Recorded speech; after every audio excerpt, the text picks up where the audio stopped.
Welcome to student dictation 5 second बाद शुरू होगा। Ready start. उत्तर वैदिक काल में आर्यों ने अपना नियंत्रण गंगा की घाटी तक फैला लिया।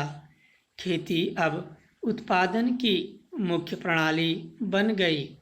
इससे स्थिर अधिशेष संभव हो सका, जिससे वर्गीय विभेदीकरण संपूर्ण तौर पर सामने आ गया। ऋग्वैदिक दौर के अनुष्ठानों के विशेषज्ञों तथा युद्ध के विशेषज्ञों ने मिलकर, हालांकि दोनों में मनमुटाव रहते थे, किसानों, भूमिहीन अर्ध गुलामों तथा छोटे दुकानदार व व्यापारियों यानी शूद्रों व वैश्यों पर अपना आधिपत्य जमाया। अनुष्ठानों पर नियंत्रण समाज के अधिकारों व कर्तव्यों की व्याख्या तथा प्राकृतिक परिघटनाओं के अध्ययन के आधार पर खेती के विभिन्न कामों के लिए जरूरी समय तथा मौसम चक्र की जानकारी के बूते ब्राह्मण सबसे उच्च वर्ण के रूप में उभरे। धीरे धीरे श्रम के बढ़ते विभाजन के साथ शुरुआती चतुर्वर्ण व्यवस्था में जाति या उपजातियों का फैलाव हुआ, जिसमें विभिन्न किस्म के शिल्पकार अलग अलग जातियों के तौर पर उभरे। जाति अब स्पष्ट और अलग समुदायों की द्योतक हो गई, जिससे सदस्य एक दूसरे से सगोत्र विवाह तथा काफ़ी हद तक वंश परंपरा आधारित पेशे और कर्तव्यों से जुड़े हुए थे। बलिदान, त्याग आदि को याद रखने के लिए प्रत्येक वर्ष स्वतंत्रता दिवस को बड़ी धूमधाम से मनाया जाता है। देश के प्रत्येक नगरों में तिरंगे झंडे को लहराया जाता है। अनेक कार्यक्रम आयोजित किए जाते हैं।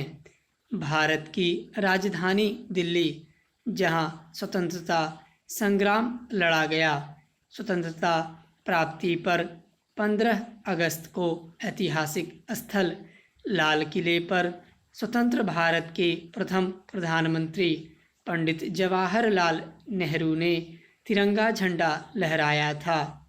इसी भांति लाल किले पर प्रत्येक वर्ष झंडा लहराया जाता है।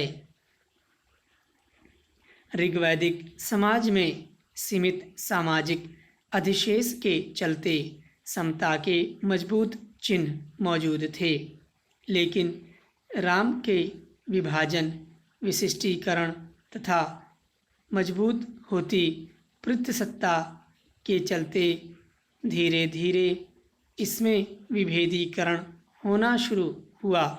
कुछ लोगों ने पूरे समुदाय को प्रभावित करने वाली प्रकृति को समझने में विशेषज्ञता हासिल करनी शुरू कर दी। ऐसे समाजों में देवता प्रकृति के विभिन्न अंगों को परिलक्षित करते थे।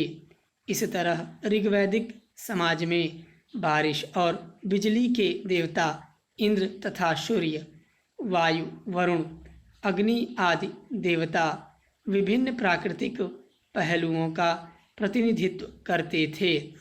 उर्वरता की प्रतिनिधि के तौर पर मातृ देवी की उपासना का भी प्रचलन था। धीरे धीरे उपरोक्त विशेषज्ञ उत्पादन की प्रक्रिया से अलग होते गए और कबीले में उनकी अलग पहचान बन गई। योग शास्त्र की शिक्षा का यह दावा है कि उसने उन नियमों को ढूंढ निकाला है जिसके द्वारा इस व्यक्तित्व का विकास किया जा सकता है।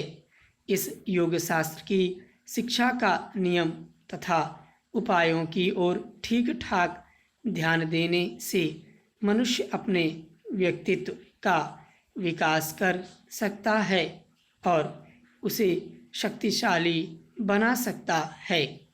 बड़ी बड़ी व्यवहारिक बातों में यह एक महत्व की बात है और समस्त शिक्षा का यही रहस्य है। स्टॉप।